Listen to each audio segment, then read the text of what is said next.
Lord Vadney Kimberly Carroll Poon-Grebe, the 13th Marquis de Ile-de-Haut, took notes as he gazed across the dewy fields. The girl was 16, he guessed, maybe 17, but so unlike the girls of similar age at court in the city. Such girls were possessed of an awful, precocious guile. So worldly, so knowing, so unrattled by Lord Vadney's most painstaking efforts at deviance. He recalled one young lady, the daughter of a baron, who had giggled lasciviously at the collection of decks of playing cards, all explicitly, anatomically illustrated, his blue 52s, he called them, which he kept in a glass-topped display in his private rooms in his house in town. Giggled, without so much as the slightest tint of blush on her powdered cheek, without the tiniest flicker of trepidation. "Why, Lord Vadney," she cooed, "you've got the beginnings of a promising collection here. You must someday view my own small gallery. Have you anything yet from the hill tribes of Mount Venus? I don't think they play cards, but their beadwork is absolutely filthy." The evening, Vadney recollected ruefully, had been an enormous disappointment. For a baron's daughter, she had proved surprisingly aggressive. He had nearly ruined a perfectly fitted waistcoat as he slipped out the library window. Driven from one's own home. The morals of the younger generation of the city were quite shocking. Lord Vadney feared for the future. He was at times quite despondent, thinking of his own shock at the unshockable youth of the capital. But here, in the countryside, among the farm folk, the rustic stock, among the barmaids, the milkmaids, the eggmaids, was that a thing? The Marquis, despite his vast holdings in this region, was not well versed in the life details of its inhabitants. He was not specifically aware of the degree of difference between this type of plump servant girl and that. Though this is not to say he was uninterested in them, or in their differences. He was in fact quite keen to learn the differences, just not those specific to the particular chores assigned to them by their cooper fathers, blacksmith brothers, or poacher husbands. No, Lord Vadney Poon-Grebe was a rare connoisseur. A man with appetites both broad and deep, though uncommon.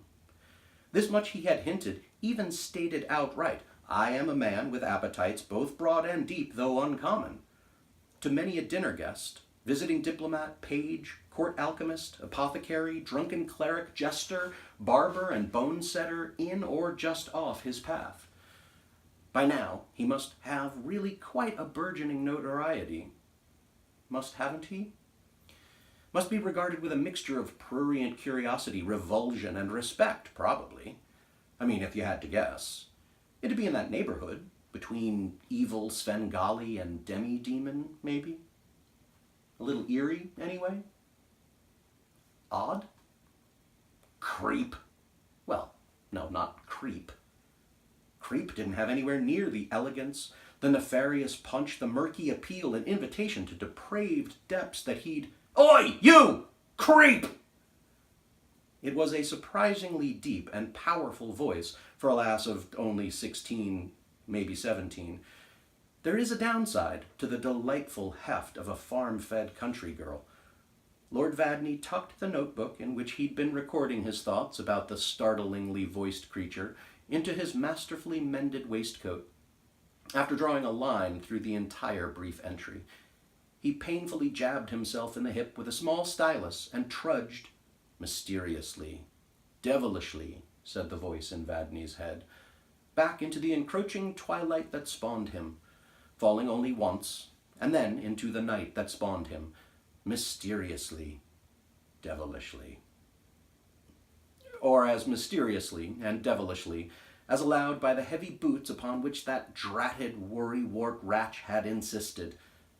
Mysteriously, devilishly, he trudged. Encroaching twilight. Damn. Marchioness Camilla Fitzvictim Poon-Grebe cuddled her fat son Nelson, on a divan of scrolled exotic wood and luxurious upholstery. The viewer is offered the description in hope of sparing him or her the embarrassment of an understandable misapprehension. It would be easy to mistake the aforementioned tableau for another. For example, a teak caravan built by colorblind gypsies transporting a powdered egret, actively trying to consume a whole live hog in a command performance for an audience of just 2. For Lady Poon-Grebe and Nelson were joined by the Viscountess de Luche, Lady Marianne Sauvignon, and Countess Hertz Nuptial, Lady Prunella Mantis, of whom, of course, you have heard. It is perhaps unlikely that any would come to such a conclusion, but we seek to avoid any awkwardness where possible. "Egad!" cried Vadney, ducking into a closet. "Gypsies!" He had entered the room from the front hallway, where Ratch had helped him remove his mud-caked boots and breeches, and the small stylus sticking from his hip. "No, sir," said Ratch into the closet. "Merely your wife and stepson entertaining." "Merely?" scoffed the Marquis. "Merely my wife and stepson." He pushed his way farther back into the closet, struggling to pull shut the heavy paneled door behind him. "There is nothing the slightest bit mere, nor entertaining, now that you mention it, about anyone in that room, and you know it. Now let go at once, I command you." Ratch showed no sign of heeding his master's voice, though there are explanations as likely as brazen insubordination. It is possible that Ratch simply did not hear his lord's piteous entreaties from behind the ermines, minks, and the other sartorial sacrificed former woodland creatures into which Vadney was madly burrowing. Had such creatures themselves had Vadney's instincts, they might not have been hanging there in that coat closet in the first place. It is also entirely possible that Vadney's pleas were never made audibly at all, however he may have thought and intended to cry out. It has been observed and reported that in the presence of his nearest family, the Marquis often behaved most peculiarly, losing one or more of his customary senses and or faculties. The point became moot when Ratch's heretofore unrelenting grip on the door's crystal knob gave way suddenly.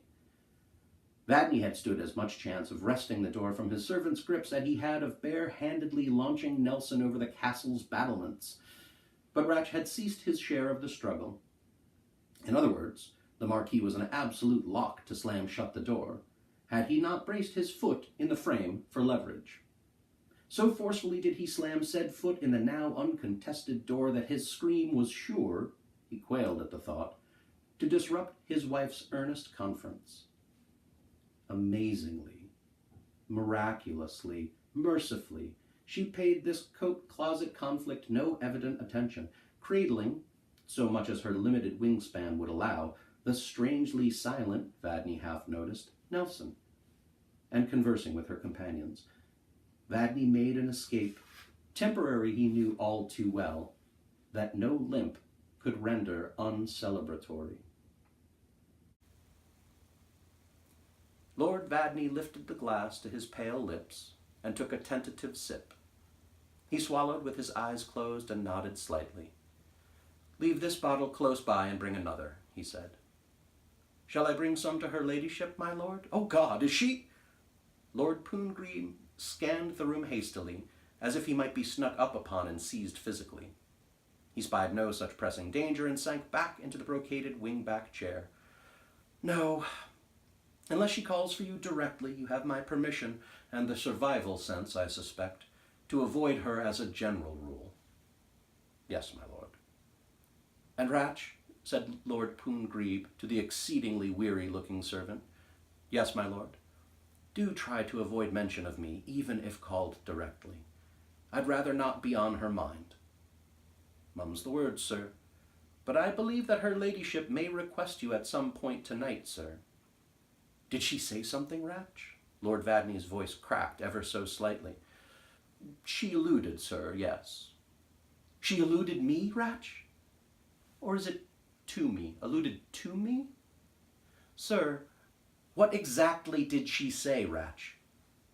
"Her ladyship, sir, upon seeing me descend to the wine cellar for this first bottle, said, I believe it was, sir, If that enfeebled sot cannot ascend of his own volition when I call, Ratch, I shall have you truss him and hoist him feet first, cracking his skull with each step. Lord Vadney grimaced. Yes, Ratch, you're right. She eluded me. Quite assertively, sir. Well then, Lord Vadney puffed, rising from the chair. Don't bother fetching that second bottle to me. No, sir. Vadney grabbed his glass and the uncorked bottle. I shall be in the cellar if she beckons. Yes, sir. Shall I ready the ropes?